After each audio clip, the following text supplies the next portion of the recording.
welcome to the Dalen Show.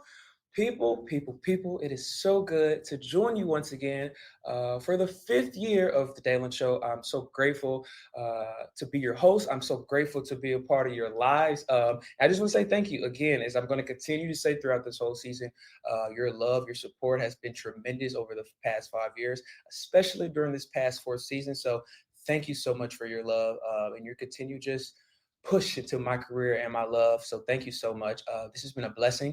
As you can see with the first episode with Dr. Ethel Skurlock, we're doing in-person interviews now. So you are now getting to see me a little bit more live in action than you have in the previous 4 years. And so this is a super exciting part for me because the 5th year is big. 5 years of consistency that most people can't say, especially when they start at 15. So this is a blessing for me. It's a blessing for the man up above. And so thank you guys again. And without me yapping too much, let's introduce our guest for the 2nd episode of season 5, Mr. Cade Smith. Woo-hoo. All right. Thank you, Dale. No, thank you, man. First of all, before we get started, how are you doing? How's everything in your life right now? Yeah, I've had a great week. Last week I spent almost an entire week with my girlfriend in Jamaica. And, wow. So that was a great trip. And then I got to come back to some snow and ice in Mississippi. So I'm thankful for it all, man. Yes, sir. I'm going to get into it, but the story of how we have connected and just a simple conversation in the gym, I'll get into it later on. But really quick, Cade, people watching and listening that may not know a lot about you, just give them a brief introduction about yourself, where you're from, what you're doing right now in your life, and just a few things you've been able to do across your lifetime to get you where you are today. Thank you. Well, one of the things that stood out about you and listening to your story is similar with me, and I feel like I've been blessed by God, and that I'm getting to walk a path that He's laid out for me, and I'm reaffirmed of that almost every day that I come to work. So I've got the great fortune of being the son of 2 wonderful parents that are in good health in their 80s. And I grew up in Grenada, Mississippi. I grew up being taught to believe in Christian and American values, and have parents that invested in me. And along my way, been touched by many educators, many coaches, and really been blessed. I found my way into higher education. I don't think it was by mistake, but it seemed to be by a grand plan. And so I had the good fortune of playing football in high school, Grenada High School. I absolutely loved to play football. I was also pretty good in the classroom. So my senior year, a coach from Rhodes College showed up in Grenada High School and wanted to meet every football player that had an ACT above something. And I was one of 2 of those, right? So played Division III football at Rhodes College in Memphis. Got a great education. After that, started working for the University of Arkansas as an agricultural scientist in weed science, WEED.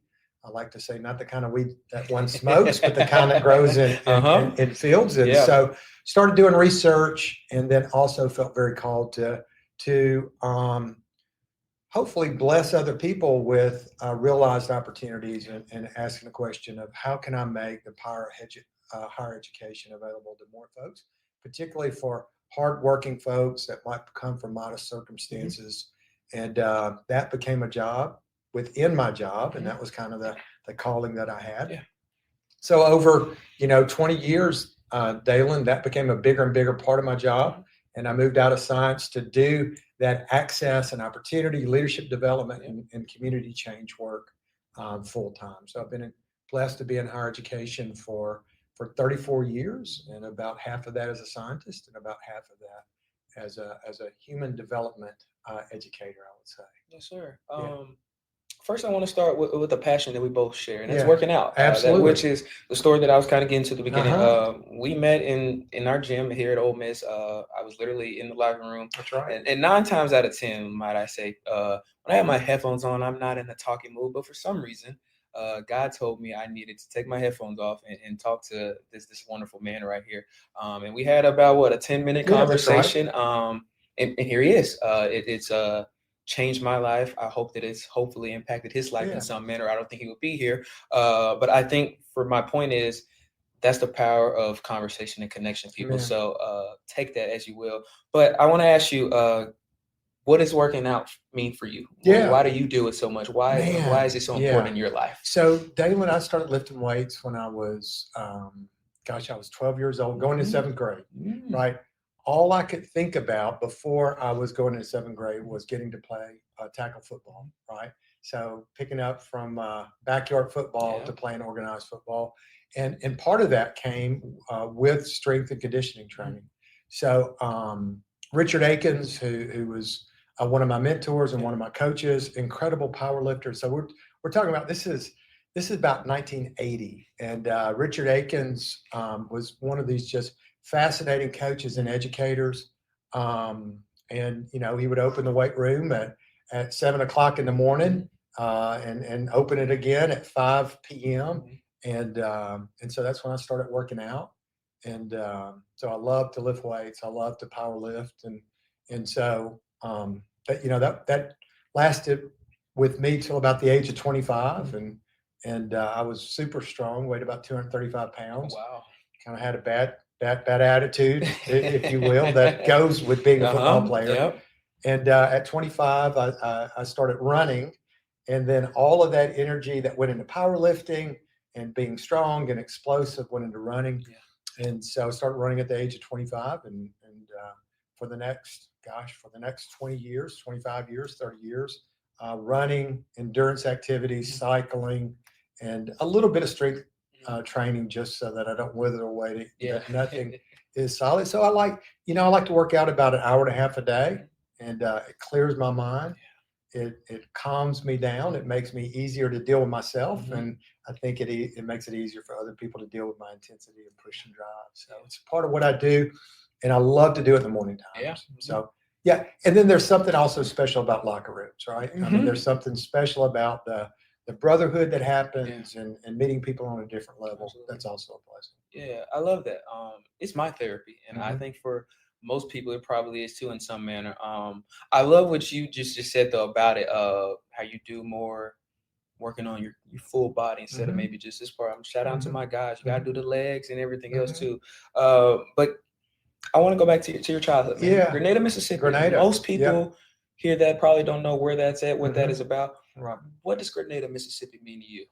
So Grenada is all that I knew growing up. So Grenada is halfway between Jackson, Mississippi, and Memphis, Tennessee. It's right on Interstate 55. The world to me was Grenada plus interstate. Right, Yeah. that was the only world that I knew. My parents grew up in Holmes County, which is 2 counties south of Grenada. Yeah. But all I knew was Grenada, and Grenada was in the 70s and 80s for Cade Smith was a perfect place to grow up. I lived in a small neighborhood that was in the outskirts of town. Me and my buddies had the run of the neighborhood in the woods, and you'll hear that the rule was you had to be home when the street lights came on, right? Otherwise, as long as you didn't get caught, as long as nobody got hurt, you could test the limits of physics. You could test the limits of independence, and that was Grenada. Grenada was also a mystery for the first 10 years of my life, because growing up in a white family, during that time, I did not know the other half of my community in Grenada, Mississippi. I knew Grenada's racially balanced, and I knew exactly one person that was African American, and that was Addie Lawrence, the woman that my parents employed as a caregiver and maid. And it wasn't until transferring to public schools in the 5th grade at the age of 10 that I got to know the other half of my community. And so getting to go through that process and transfer from a 100% white school to a racially balanced school just opened my world to understanding the beauty and complexity and the need for change that's in the world. Athletics doubled down on that, right? And so that's what Grenada is to me. It's home, and it's beautiful, and Dalen, it's also a place that it's hard for me to recognize, right? When I go back to Grenada, I've had the good fortune of living in 3 college towns: Fayetteville, Arkansas. I worked for the University of Arkansas. Starkville, Mississippi. I worked for Mississippi State University. Boo, and Oxford. Been here for 6 years. And so, college towns have a way of kind of changing your reality of the world. Yeah. And so it's good to go back home to Grenada. It's good to be with my parents. It's good to see classmates from high school or educators from high school, because sometimes you know, in some ways, I've never felt further from home than working at the University of Mississippi, living in Oxford. Yeah. And that's a curious thing, right? It gives me a lot to wonder about. Going into communities in Mississippi is very, very important for me.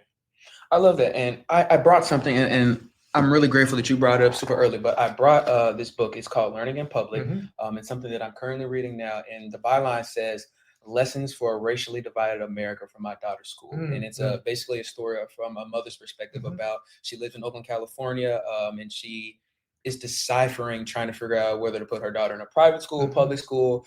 She ends up putting her in a public school, and she learns about America from her point of view, from her daughter's school. Right. You talked about that, and I want to ask you.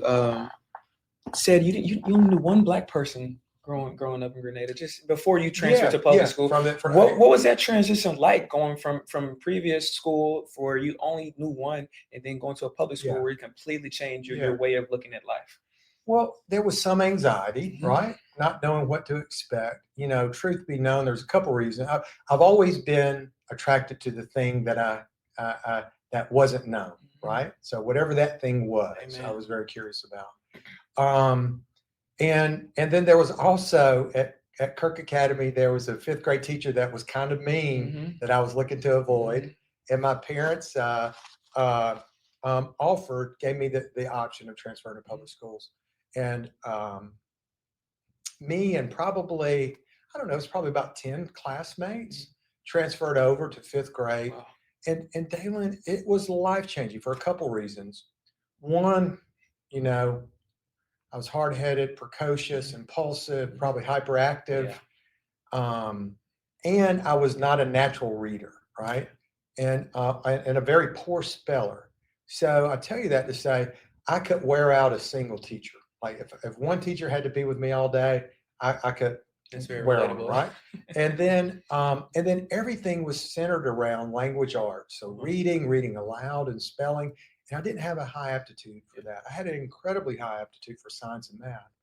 So transferring from Kirk Academy to Lizzie Horn Elementary School, something happened that was super profound. Instead of having one teacher, I had 5 teachers. I had 5 subject area teachers. Instead of having only a female teacher, I had 3 female teachers and 2 men teachers. And so and coincidentally, my 2 male teachers were African American. One of them, Sammy Jackson, who lives in Charleston, Mississippi. Shout out to Mr. Jackson. As a science teacher, it's his first year to teach after graduating from Mississippi Valley State University. He saw something special in me. He saw an aptitude for science. He also saw a hard head that needed discipline, right? And so Mr. Jackson disciplined me like my father did, and demanded of me like my parents did. And both of those things were good. So I could be super smart, right? And then I could also be better disciplined. And so those were very important. And then the other thing, Dalen, that happened is that, when kids meet each other, they don't know the rules around race. And I'll tell you, the world is incredibly different 47 years later, right? I just want to put a spotlight on that. The world is very, very different in terms of race and opportunity and social norms. But in 1978, I've got new classmates, some of whom are Black. I meet a young man whose nickname is Skeeter, Eddie Robinson, and he and I kicked it off. We were in the same homeroom. We were in sections that followed each other through the entire school day. I'm like, Eddie, you ought to come over and spend the night, right? And then having to navigate those rules around race and friendship and what does that mean, and being told, no, that's not what we do, right? And so, I mentioned those Christian American values that I was taught to believe in. American values of freedom, liberty, and equality. Christian values of equality, responsibility, and love. And to be honest with you, Dalen, I was having a really tough time as an adolescent reconciling those values that I was taught to believe in by church and by my parents, and then not seeing those values practiced in the world around race. And so that curiosity, that disconnect became really a guiding star for my own curiosity and my own precociousness around race and opportunity and race relations. And so what I think naturally is, if I'm going to respect someone like Mr. Jackson, if I'm going to love someone like Mr. Jackson, I couldn't adopt the social norms of 1978, small town Mississippi, and be in a good relationship with either myself, my faith, or Mr. Jackson. And so working that out over a lifetime has also been a feature for me. Yeah. I'm gonna come back to a few points you just made, but I'm big on family, Cade. My mom, my grandparents, great grandparents, my family's my backbone, and you mentioned your parents a lot. Just talk about what your parents and your immediate family have meant to you in your life, and just what are maybe some things they put into your life to help you become the man you are today. So both of my parents, I told you, both of them are in good health. Both of them are incredibly bright, incredibly hardworking, incredibly loving and committed to my success. I've got a brother that's 2 years older than I. His success. Both of them super strong disciplinarians, right? So frequently then and now, the way they show love can be uncomfortable, right? Because they wanted for me, they had expectations for me, and they were committed to seeing those expectations through. So having somebody that believes in you, believes in your potential, can express high expectations of you, and then also teach you, love you, and discipline you. And they did a great job for me. And I'll tell you, my dad's a tough guy. Both of my parents, neither of them had the good fortune of earning a 4-year college degree. Each of them moved into working class, middle class jobs. Mom was a secretary, ultimately started her own business, and so had 2 jobs, and set a great example of hard work and aspirations and building community. My dad worked for Entergy or Mississippi Power and Light, climbing light poles for a living. Worked his way up through management, had a 43-year career, and because of his talents and his hard work and his belief and really, doing an honest day's work for an honest day's pay and going the extra mile to do a good job and pursue excellence. They set great examples, and so very thankful for that. Now, wasn't always easy, and they are 2 tough people who are well yoked and equally matched. And given my temperament, given my precociousness, and given my risk taking in adolescence, they were the perfect parents to raise a good man. Yeah, I love that, and I know my mom is watching, and I relate to a lot of that. I feel like I have a lot of old school teaching, especially growing up, and I tell one of my favorite things is like, growing up, I would complain about my mama all the time, but I also say I don't know where I would be without her in my life right now. And I think that that's something that's missing in today's society. I think that a lot of the hard school parenting growing up is gone. The village of the people growing up with you, helping you grow up is gone. I think that's why we don't see too many people having conversations anymore. I think why there's so much just anger from the entire world and country. So I love to hear you say that, because that's something that, I agree with from you, a perspective that of a young person, it kind of just seems like it's disappearing in a way. Yeah, I agree with you, and I think one of the greatest responsibilities we have, either as an employer or an educator, is believing in the potential of another person, and also believing in our responsibility to having those hard conversations, and giving the feedback, the very feedback that's uncomfortable, but the feedback that person needs in order to continue their developmental path. Right now, so I'll tell you, I'm a person who gives feedback generously. I welcome feedback and coaching and critique. And when I offer feedback to other people, it's offered as an invitation to be considered, and not an expectation that they're going to integrate it and practice it, but it's offered with a genuine belief that if they would consider it, if they would try it, that it would be in their best interest moving forward. And so I think that's also a way to build trust-filled long-term relationships that can last for decades and a lifetime. Yeah, I love that. I want to go forward. You talking about preparing at 12 to try to play tackle football Mhm. once you got in high school. I want to ask you before we get to Yeah. that main point, but Yeah. growing up, Uh, football players that you watched, who uh-huh. were some of your favorite Oh favorite God. guys to watch tear up some turf back in the I day? like the Raiders. Okay. Ronnie Lott, Okay. Lester Oh, Hayes. legendary. Yeah. Yes. Howie Long, Mm-hmm. Lyle Alzado, um, Marcus Allen. Mm-hmm. So yeah, anybody that was down and dirty and Mm-hmm. gritty, Yep. and so those are the guys that I really like. Walter Payton, Mm-hmm. Jerry Yeah. Rice, the amount of talent that came out of Mississippi is Man. absolutely inspiring. Yes. Earl Campbell, Mm-hmm. the Houston Oilers, I remember that 34-inch thighs, and just seeing Mm-hmm. him crush Yeah. linebackers and defensive backs. So that really inspired me. Now, I want to confess something. I loved playing football, and I was a football fan as long as I was playing football, but I'm not a great sports fan. I'm much more of a participant. Mm-hmm. And so I really appreciate when I say this, and I don't take it lightly, I appreciate the positive energy that comes from a successful athletic program like we have here at Ole Miss, University of Mississippi. Um, Winning makes everything easier and things better. But that fandom I lost somehow. But so I think I'm more interested in doing than Mm-hmm. watching, and also having some connection or personal stake in the endeavor as well. I understand that. Me being unfortunately a Dallas Cowboys fan, Uh-huh. I understand that point of perspective. Uh-huh. I think that's huge too because, and I kind of want to just ask your thoughts and opinion on this. You said winning matters, and I truly believe Yeah. that the success of Ole Miss football, the success of Ole Miss basketball under Chris Beard, the success of winning the national championship in That's right. baseball 4 years ago, and even Coach Yo, their women's basketball team and the volleyball team just going to the NCAA tournament.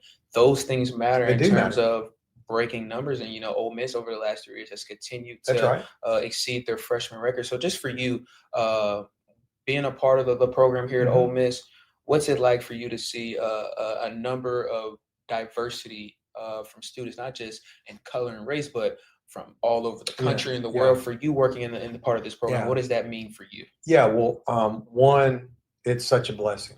Yeah. So about 7 out of 10 of our incoming freshmen are coming from a different state, Wow. right? So I can be out in Oxford, and when you and I met, I was like, what's your Ole Miss story? Tell me, where'd you grow up? How'd you find your way to Ole Miss? I love hearing people's story, and that's typically a question I ask. And so it's just as likely that I'm going to meet a kid from LA Mm-hmm. or, Yeah. or Boston or Chicago as it is from Grenada, Mm-hmm. right? And I love hearing about how they found their way to the University of Mississippi. And frequently, what I hear is, well, I wanted to have an SEC experience, right? Mm-hmm. And I visited Alabama and Vanderbilt and maybe one other school, and my mom said, well, while we're doing it, let's go by and check out Ole Miss, right? And then I frequently hear, the minute that I stepped foot on this campus, I felt something special. And I knew that I wanted to be here. And I think that's real, right? So sports gets them in the door. Maybe sports keeps us energized and hopeful and gives us something to talk about.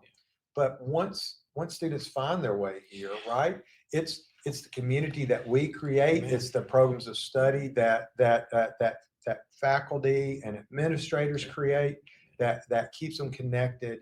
And man, this is a wonderful place. There's something I have loved everywhere I've worked, Dalen. And there's something special. There's something small. There's something relational that the University of Mississippi has that's really a special thing compared to any other place that I've worked. In the first episode with Dr. Skurlock, which she was sharing her personal experience, and I was sharing mine. And I love to hear you say that because this place has become a second home for me. And I've been open and welcome with nothing but open arms. And I've been surrounded by people that just want to see me be successful and will do and open any opportunity for me to get to the next level because they see potential in me. So thank you for sharing that because I think that uh, I think you hear the wrath of the outside Ole Miss, Mississippi, and you think racist. You think division, and that's not what's going on in my opinion, and just from my own personal experiences. And so I love that you shared that, because that's something I think needs to be talked about a little bit more, like what's actually going on within the people that are actually here. So thank you for sharing. That's right. Yeah. Going back to high school, man, just talk about football. What position did you play? How did you phase on the football field? That's right. Well, listen, I was 7 inches from going to the NFL, but it was this 7 inches, David, that kept me going from the NFL. So, I started out playing tight end and linebacker. And then my sophomore year, I was playing linebacker and guard. And the senior guard that was starting, that I was backing up, had an issue with the coach and quit the team. Wow. And then I went from playing linebacker and guard to just playing guard. And so I was quick guard. At Rhodes College, we ran a wing tee, so I was 5'8", driver's license 5'9", and weighed 235 pounds, had a horrible attitude. And quick guard in a wing tee is like a fullback. So every play I was trapping, pulling, doing something and running into somebody. And so that was the position I played. When my senior year, I weighed 235. I was very strong. I bench press 405, squat 600 pounds, and I had a horrible disposition. Disposition on the football field, right? And growing up, sometimes that seeped off of the football field. That's where having a strong dad and a strong mom could take care of business. But so at Grenada, started for 3 years, second team all conference. At Rhodes College, started for 2 years, played my sophomore year. I played probably 80% of the downs in a 2-position rotation. We had the great fortune of having success both at Grenada High School and at Rhodes College. So we went to the state playoffs my junior year at Grenada High School. We went to the national playoffs my junior year at Rhodes College, and then my senior year at Rhodes, we missed the national playoffs. We were undefeated with 2.5 minutes to go. We were up by 6 points, and Center College scored, had an onside kick. We had our anti-onsides team on the field. So now it's like 45 seconds remaining, right? The ball literally hits a senior receiver in the hand. I'm glad I'm not that person, right? I'm not going to speak that person's name. And he couldn't possess the ball, and they recovered and kicked a field goal to win. Wow. And so then my junior year, when we went to the national playoffs, we got defeated in the first round. They had a running back by the name of Chris Warren, who did pretty good at the Seattle Seahawks. He's an All-Pro. And, at halftime, I was convinced we're going to beat him. And then second half, Chris showed up and it probably hung about 275 yards on our defense. And we ended up losing. But anyway, it was a great experience. Coaches, listen, they're educators is a great gig. To have the honorific coach, that means something to me, right? And coaches have been a blessing. Coach Richard Akins, the late Coach Leland Smith, Coach Mike Clary, Bobby Wade, all those guys had a huge impact on me, and I'm forever thankful for that. What was your transition like to college? Was it smooth? Was it difficult? What was it like I couldn't spell Rhodes College before that coach showed up. I would have spelled it ROADS, right? I didn't know what a liberal arts college was. I didn't know there was such thing as Division III athletics. And so, here I am from Grenada, Mississippi, working class parents. I excelled in my math and science courses at Rhodes, the humanities, the stuff that Ethel, Dean Skurlock is so good at. It humbled me, man. Yeah. It humbled me. But it benefited me. So by my junior year, those humanity classes, those liberal arts classes, defined the way I became an adult learner. Defined the way that I became an agricultural scientist. Defined the way that I've become a university administrator. And so I'm thankful. So I wasn't well prepared. First gen college student. There was a lot that I didn't know, but having a team, like a literal team, having discipline of athletics, my grade point average was higher during football season because there wasn't enough time to waste, Mhm. right? So that was my identity, and that identity provides guidance and mentorship and accountability and informal academic and social advising. So yeah, I love that. I'm excited to talk about this one. Talk about Fayetteville, Arkansas. yeah, uh-huh, Obviously, uh-huh, a big personal tie to yeah. me. For people that don't know, I'm originally from Arkansas. I will love my Razorbacks to the day I die. Just talk about why you ended up going to Fayetteville and just a Yeah. little bit about your experience there as well. So I had an internship my last year in the summer at Rhodes. It took me 5 years to graduate.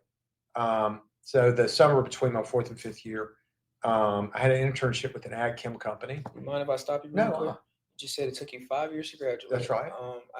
I think that's important just for people in college or trying to get to college or still figuring out their plan. Successful, man. That's right. Took them 5 years to graduate. Mhm. Don't ever think you have to be on a plan That's right. to graduate in 4 years. That's right. Yeah. And Dalen, to put a point on that, my spring semester, my junior year, I dropped out. I withdrew. I made a mess of my life. Wasn't taking care of my business. Couldn't deny it and couldn't correct it, and so I stepped out, not knowing if I was going to go back. Got my head straight. Stepped back in the fall semester, my senior year, and I was glad for both of those things, right? And so you're absolutely That's right. beautiful. You can do it, and it may look different, but with accountability, with resources and persistence, you can make it happen.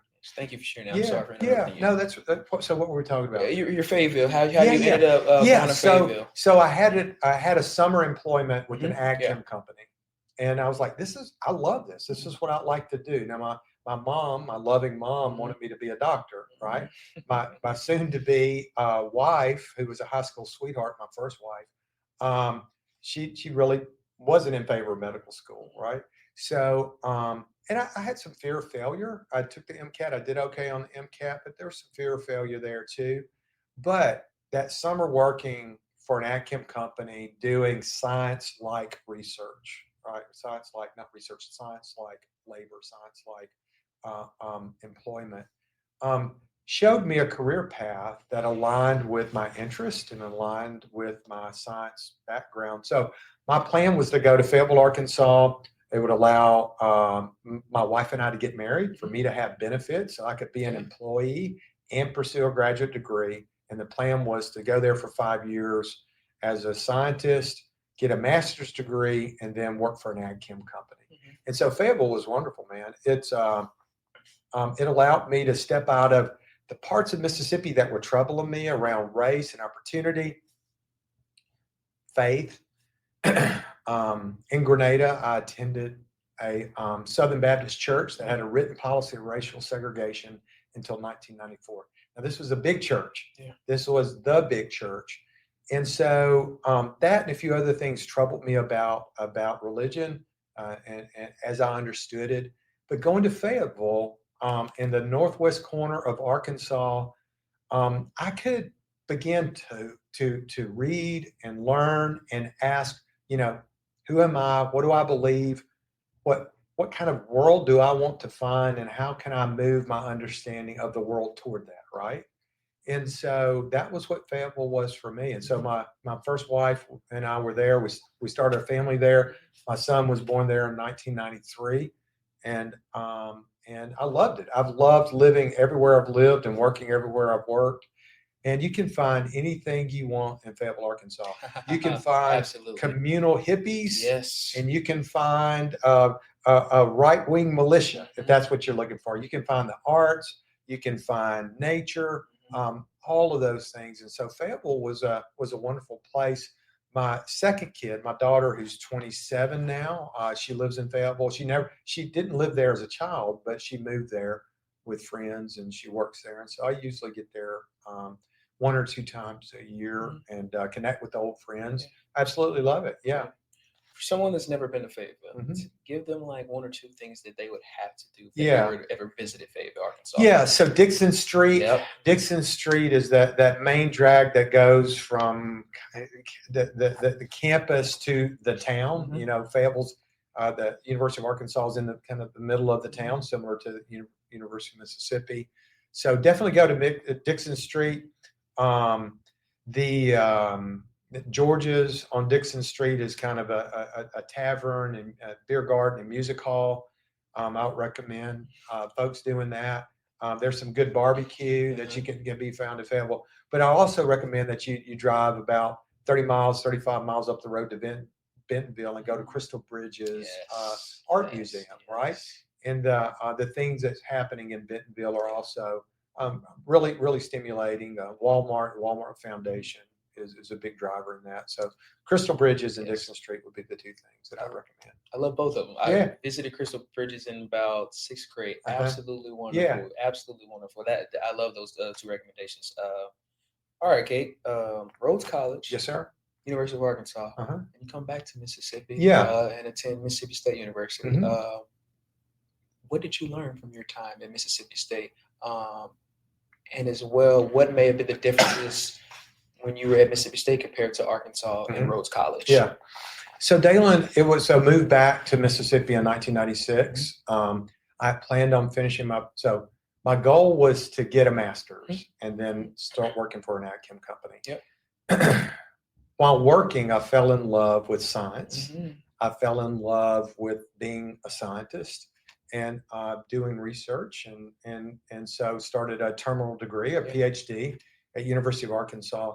My first wife had experienced some professional disappointment. She was a teacher, an incredible teacher, and so there was the need. I perceived the need for us to put some distance between that disappointment in our lives, and so there was an incredible scientist, David Shaw at Mississippi State University, who was a leader in the field of weed science, who needed a research associate. It's a staff position. It's a position that I had at University of Arkansas.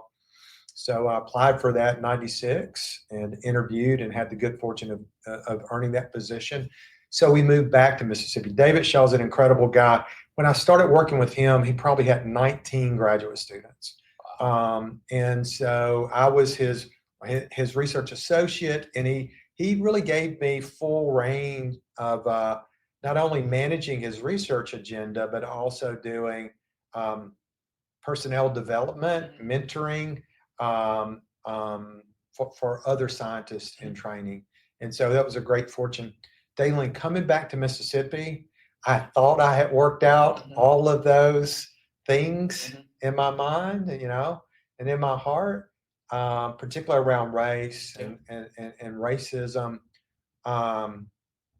And man, it was a hard landing for me, right?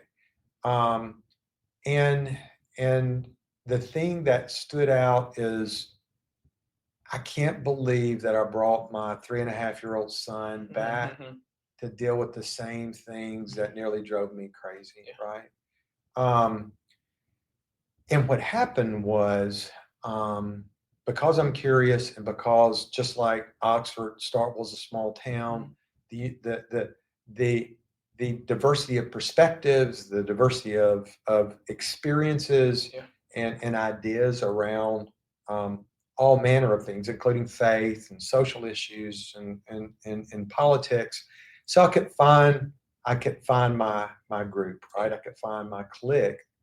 And part of that was really an early childhood educator, Laurie Todd Smith, who started a public preschool in Starkville, Mississippi, in partnership with the school district. And so my wife and my son hadn't moved yet, and I'm looking at opportunities, and somebody said, "Oh, there's a public preschool," and I was just a huge champion of public education because of the impact it had on me. I show up and I look at this preschool and I'm like, man, this is the world. Like, this is the world as I want it to be, right? And the kids, where the kids were from, economic diversity, racial diversity, national diversity. So anyway, that was a huge part of me finding community and shared experiences. And so it was torturous for about a year, but then finding my fit and then living the things that I cared about, particularly around race and opportunity and mentorship and education. And so to make a long story, a little bit shorter, fell in love with my home state, the beauty, the warts, the entirety of it, and never wanted to leave Mississippi. Right. So staying in Mississippi and finding a place to live God's plan for me was the thing that I got to do in Starkville. Was there for 22 years and came here in 2018. Okay. Well, since you just said that, I had another question, but I want to stay on this. What was it like for being at a place for 22 years? Yeah. And then abruptly just leaving? What was that transition like for you in your life? So, Dalen, it wasn't easy. I've got incredible relationships at Mississippi State still. And Mississippi State was very, very good to me. And my grand plan was to convince Mississippi State to create a position like the University of Mississippi created. You want to take care of that? Yeah, we're good. Yeah. Okay. So, yeah. So my grand plan was for the Mississippi State University to create a position that, like the one that Ole Miss created, and that was my aspiration, right? And that would be kind of the apex of my career. And I was doing much of the work that I'm currently doing at the University of Mississippi at Mississippi State, and they were very generous in letting me do that. So Ole Miss created the position. Mississippi State didn't create the position. So the opportunities to pursue my life's dreams around the power of education, human development, community engagement, creating avenues of access and opportunity for Mississippians into higher education. The opportunities were richer here, and so I left with a full heart and good relationships. It surprised a few people, but it's all good. And you know what? I'm going to go back to Starkville on Saturday, and hope to have lunch with David Shaw, who's now the provost of Mississippi State University, and still somebody that I cherish and value the impact that he's had in my life. That's amazing. I want to go back to my point now. Talk about just being a father. What has being a father meant to you? And what were some of just the things that you wanted to instill in your children to make sure that they were respectful and kind adults as they are now? So great question, Dalen. And so just a little bit more about me. Well, being a father and being a husband are the two most humbling things roles that I've played. I'm twice divorced. I've dated 3 women, and I've married 2 of them. My current girlfriend, January Gill O'Neill, who was a Grisham writer in residence here at the University of Mississippi in 2019, 2020. We've been successful in maintaining our relationship. She lives outside of Boston, Massachusetts, and for 5 years. So still dated 3 women, married 2 of them, right? So back to your question is, I don't know if there's any job harder than being a parent. 1, you don't get an instruction book. 2, if you got one, you wouldn't believe it. And 3, is going to be a different instruction book for every kid that you have, right? So my first wife, her name is Mickey Christie.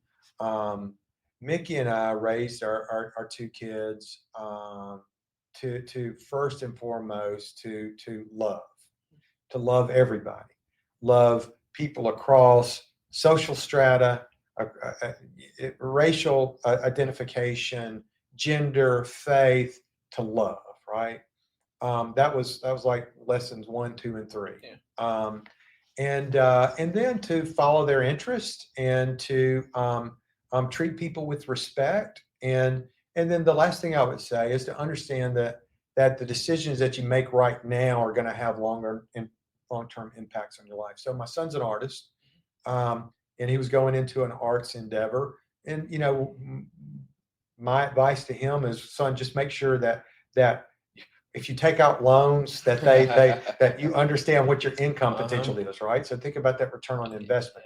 So don't take out a bunch of loans if you're going to go into a field that's not going to have the return a financial return, right? So other than that, pursue the thing that you care about. So his name's Hunter Cade Smith, and he lives in Northern California on the side of a mountain in an art and ecology center, and he makes incredible art, ceramics and pottery. My daughter is Alex Catherine Smith. Alex Smith. She lives in Fayetteville, and she works for a company that that monitors and responds to chilling and freezer units in Walmarts and Sam's Clubs in Canada, of all places. So she works remotely. She's had a very conflicted relationship with education. Dropped out of high school, got her GED, and is an incredibly successful person. And so it's humbling. It never ends. And in those lowest moments of frustration and hopelessness, I think it's important to remember the end's not written, the story's still being written. Yeah. And then you have to, for me, it's more important to love the child that I have as opposed to shape the child into the person that I think they should be, right? And I believe if you get those two things right, you're going to be okay. My parents raised me very differently, right? My parents raised me like, this is who we are, this is what we believe, and my choice was very simple. I could do that or do something else, right? Anything else. So it's like two paths. My kids, I think maybe one of the disservices that I did is that if anything's possible, it sometimes I think it can be a little paralyzing for an adolescent or young adult, right? Like, well, what do I want to be? And so for me, I could follow my parents' path, or I could do something different and still be in relationship with them. So anyway, a little bit more complicated with my kids. Got a great relationship. My second ex-wife, Becky Campbell Smith, she's a professor at Mississippi State. And I've got three beautiful stepkids, Carter, John Jeffrey, and Winnie, boy, girl, 23, 21, and 19. The oldest is in graduate school here in economics, and he's living with me, paying a little rent, so I'm happy for. And I absolutely love them. And Becky's also a great mom, along with my first wife, to my kids, and so that relationship's solid. And it's also a blessing. Being a stepdad is a lot easier. You support mom, and you're an encourager, and you don't get in the business of discipline unless you're invited into the business of discipline. So you're almost like a grandparent or uncle with just a little bit of authority. Yeah, but it's more about love and encouragement. Yeah, thank you for sharing that. Yeah. I think that was brutal honesty from you, and I appreciate you, because I'm sure at the same time that probably wasn't the easiest thing to share. No, that's right. Let me tell you that it doesn't matter going through divorce, Dalen. It doesn't matter if you're the one that needs the divorce or you're the one that's receiving the divorce. It's like getting your skin ripped off, and so it's brutal. And I would encourage everybody to avoid it at all costs, because there's going to be a lot of costs that you don't understand. But sometimes it happens, and you don't get to choose. You get to choose what you do with it and what you do after it, and hopefully you can learn from it. Sure. Coming back to Ole Miss, could you, in a manner as best as possible, just simplify to people watching and listening exactly what it is that you do at this university? What is your job? What do you do around the campus that certifies what your role is and your title is? Great question. So I got a very fancy title, Assistant Vice Chancellor for Access and Community Engagement in the Division of Access, Opportunity, and Community Engagement. And really I do two things. One is, and both of those things are inward looking at the university, Dalen. It's important to remember. So one is, how do we create offices, policies, practices that really better able students, faculty, and staff members to form partnerships with people and organizations outside of higher education that can enrich learning, inform research, and empower life-changing service, right? And so how do we support both community partners and faculty, staff, and students in forming those mutually beneficial reciprocal partnerships? So we got to create a Center for Community Engagement that does that. I really do three things. The second area is I love to bring people together for conversation and food. And so we do a range of activities that include the longest table, the Open Doors Initiative, where we invite students to come in and meet senior leadership at the Lyceum, and the Reverend Dr. Martin Luther King Memorial Dinner and Celebration. It's really about community building. It's about conversations, about what you and I are doing right here. And listen, that is the fuel for relationship, and the fabric of communities is done just like this. And so, how do we do that better? That's the second area. And then the third area that I'm super, super, super excited about is I'm in the process of interviewing and hiring a data scientist that focus on student success. So higher education, we hold an incredible vast amount of data that helps us understand students. Sure. So as a scientist, I was very interested in the way that molecules, pesticides, water, nutrients move through the environment, move through a field, move through a landscape, or move through a plant. Well, you can do the same thing for students in the way that they find themselves in the university and then move through the university. And so we're getting to hire a data scientist that will take millions and millions and millions of data points and ask the question of who are the students that have attributes and behaviors that can benefit the most from resources and relationships. And then how do we meet those students with resources and relationships? Relationships is a resource, and it's the most important resource.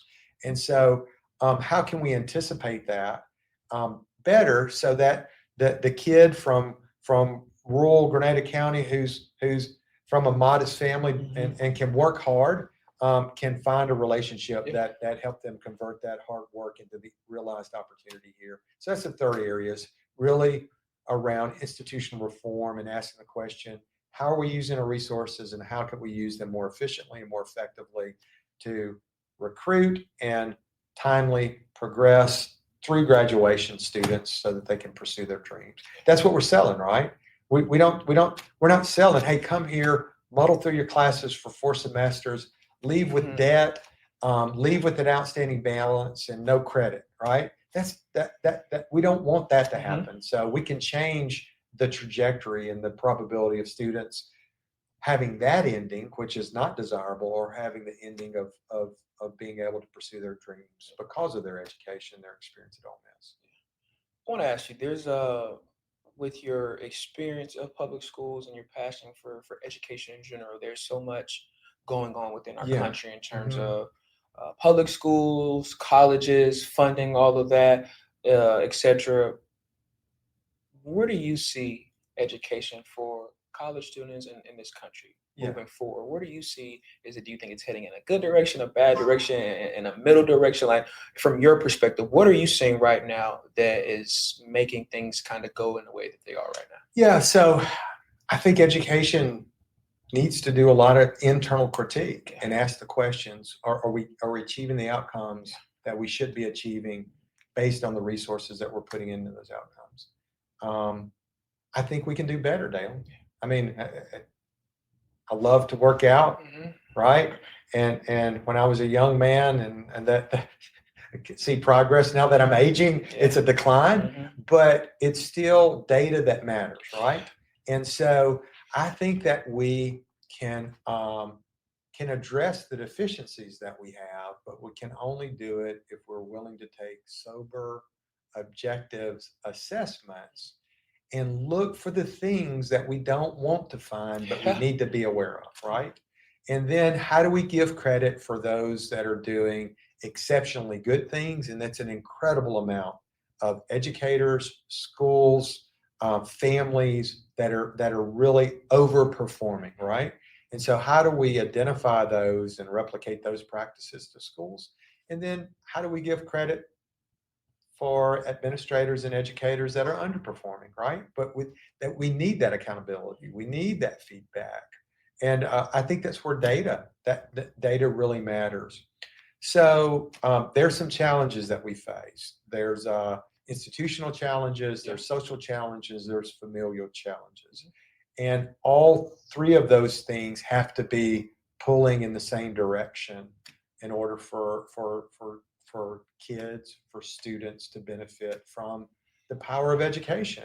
And so the short answer is we can do better, And the contentiousness and the conflict, I think, is fuel and motivation for us to ask the question, how will we do better? And that's good. That's progress. That's the lemonade out of lemons. Thank you. I think that there's a lot of concern going on in this country right now with education in general. And I think it's always good to hear from a perspective like yours, someone that has went through the Masters of Education, worked in it for over 3 decades. So thank you for sharing that. Yeah. I want to ask you a little fun question. Yeah. I love dressing. I love suit and ties. So I want to ask you, where do you get your ties? Yeah, and man, your I'm a suits hen and at? hen guy. Okay. Yeah. If you're for Oxford people, you should know that. If you Yeah. don't, on the square, if you ever visit Yeah. Oxford, Mississippi, Yeah. hen. And when I lived in Starkville and worked at Mississippi State, I was a George Sherman guy. Okay. And those are sister stores in 2 different cities. So they'll take care of you and they'll have you looking sharp. And it's a good thing. You know, when I came here, Dalen, I was going to wear a uniform of khakis and a golf shirt. And I started looking around my colleagues and peers and asking questions like, kind of, what's the dress? What's the dress? And somebody kindly told me, yeah, well, if you work in these offices or these positions, it's really kind of the expectation of a coat and collar.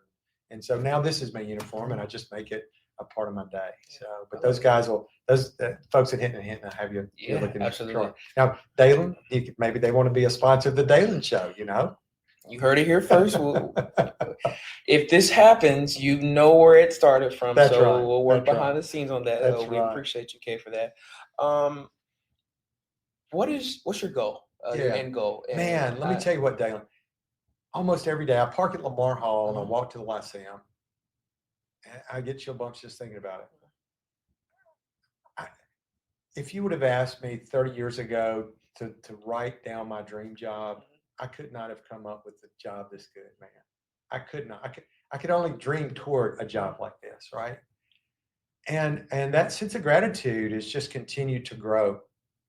So, what do I hope to do?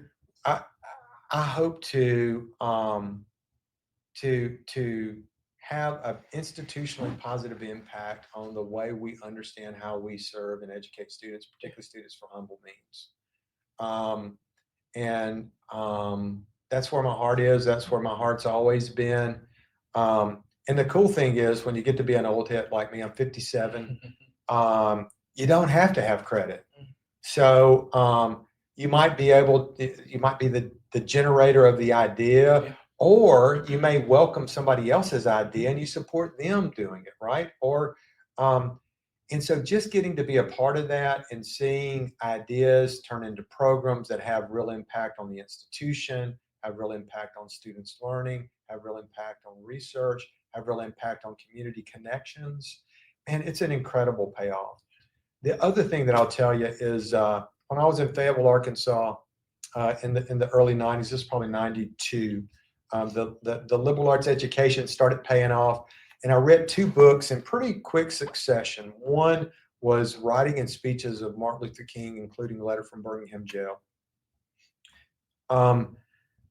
Coincidentally, my first cousin, Marshall Smith, who grew up in Lexington, Mississippi, he had found a book by James Silver, who was a history professor at Ole Miss during Meredith's integration. Silver came here in the 30s and left in the late 60s, mid 60s. And this is a seminal text, Mississippi, the Closed Society. And it was about how Mississippi of the 60s, and it was written in the 60s, right after Meredith's integration, was incapable of changing.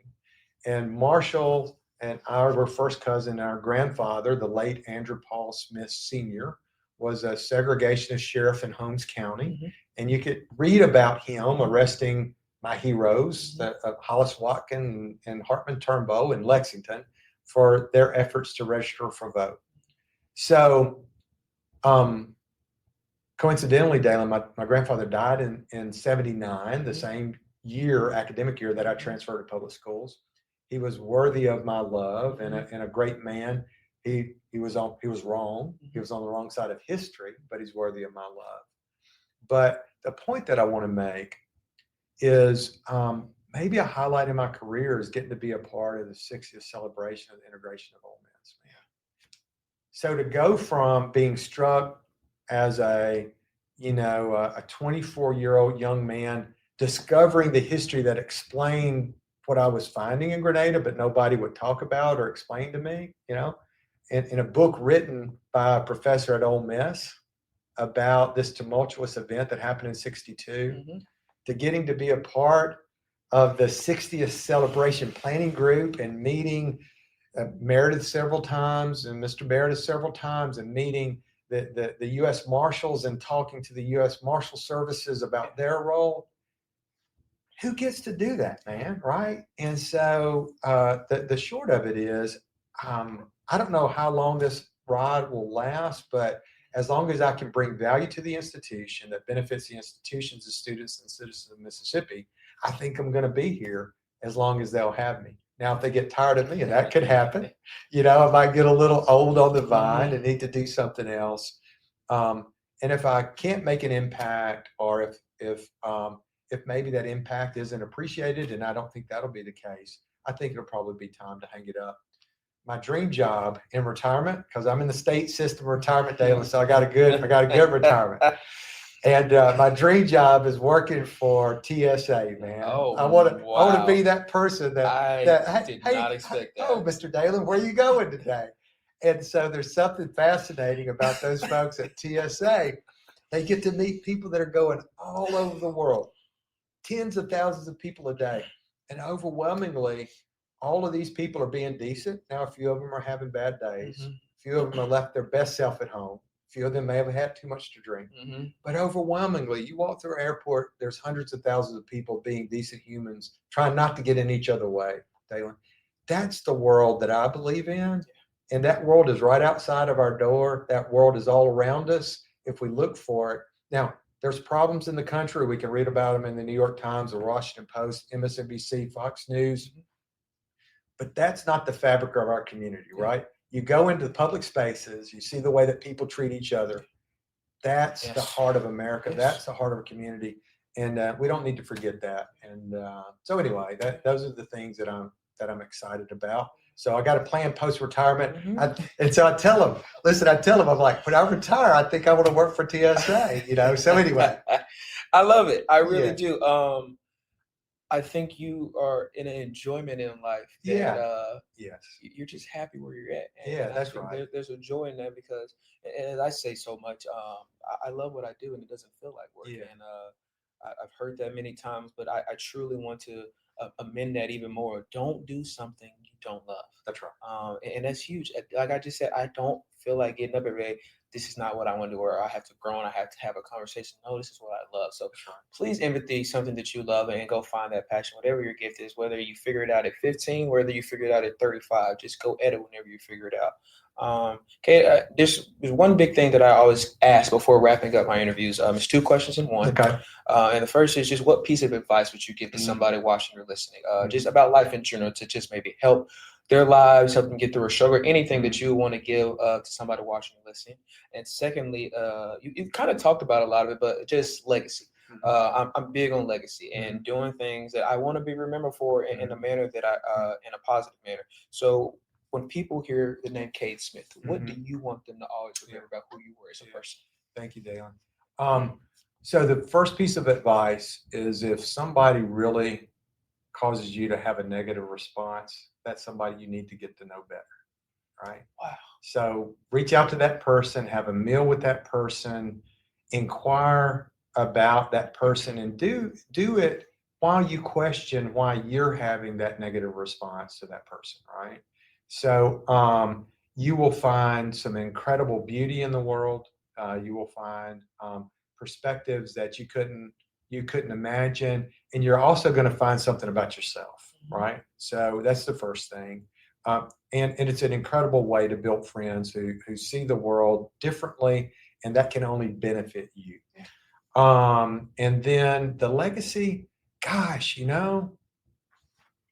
I can look at Mississippi State and I can point to half a dozen or a dozen things that I played a big role in creating, maybe not the sole role, but a really, really big role. None of that's going to be in a history book, and it doesn't matter. It matters to me. University of Mississippi, the same thing. And so I think that might be the beauty of getting to be an old head is that you don't have to have credit. You're not in a great hurry to solve all the problems before they all get solved, because guess what? They're all going to be there, And I think, I don't know, I think the legacy, there's a couple things. I love to run, I love to cycle. And if I die doing either one of those things, I tell my friends, stand up and say, this man was doing exactly what he loved to do, right? He was doing exactly what he loved to do. I love that. So spend some time doing the things that you want to do. And then the other thing, Dalen, is I have an incredible network of friends, Black friends, white friends, friends who are male, friends who are female, folks who are queer, straight, incredibly religious, absolutely atheistic, and I think that might be my legacy. Is you can't quantify it, you can't touch it, you can't feel it, but that network of relationships is incredibly beautiful, and it's a blessing to me, and I think it's a blessing to those people as well. I love that. One of my favorite quotes ever is "Be curious, not judgmental." And I feel like that you empathize that with what you said about your legacy. So thank you for sharing that. Yeah, for thank me, you, Dalen. that's always like as I say, the more like beneficial part of any interview I do is those last two questions, because I think it kind of sympathizes everything that my guest is as a person. So thank you, man. Yeah, thank you. And one last thing I want to do is I've kind of continued since the end of season 4. I call it quick hitters. I'm just going to ask you a quick question, and you just is whatever's the first thing that pops to your mind, you give me the answer. Okay. So what would be your dream car? Corvette. Ooh. Yeah. Any particular year? No, the more recent models, the faster the better. Okay, I love it. Okay, favorite movie ever? Braveheart. Ooh, good one. Okay. Freedom. Yeah, okay. Favorite music artist ever? Gosh, Willie Nelson. Okay, valid. I'm gonna make you think with this one a little bit, but if you could have dinner with 3 people, dead or alive, who would they be? Yeah, so Martin Luther King, Lyndon Baines Johnson. That's 2 of them. Wow. And then, gosh, who would the third one be? Gosh, the third one. I don't know. So I was going to say Ross Barnett, but I don't think so. That last one is always the hardest. Yeah. I don't know. Maybe Faina Lou Hamer. Okay. Right? Yeah. So somebody that is, of the people. Yeah, one of the best. And, right. Yeah. Right. And I think would probably hold these other 2 men to some degree of accountability based on their rhetoric and their actions, right? So maybe those 3, yeah. Okay, and the last question is, who's one person that you would like to see join me on the podcast and have a conversation with? But the kicker is you have to help me get that person on the show. Gosh, and do they need to have a sports tie-in? No, not at all. That's the beauty of where we're going and where we're moving forward with the Dalen Show. Gosh, one person, yeah, Dalen. Well,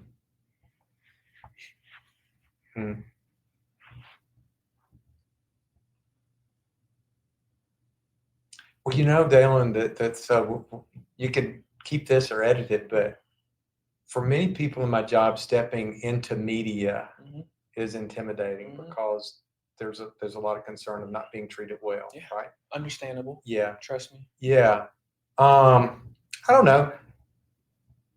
So somebody that would, I think, really embrace so there's 2 people, and you could do them. One is Lee Habib, who is a local guy, a huge media guy, and a dear friend and a conservative accountability buddy of mine.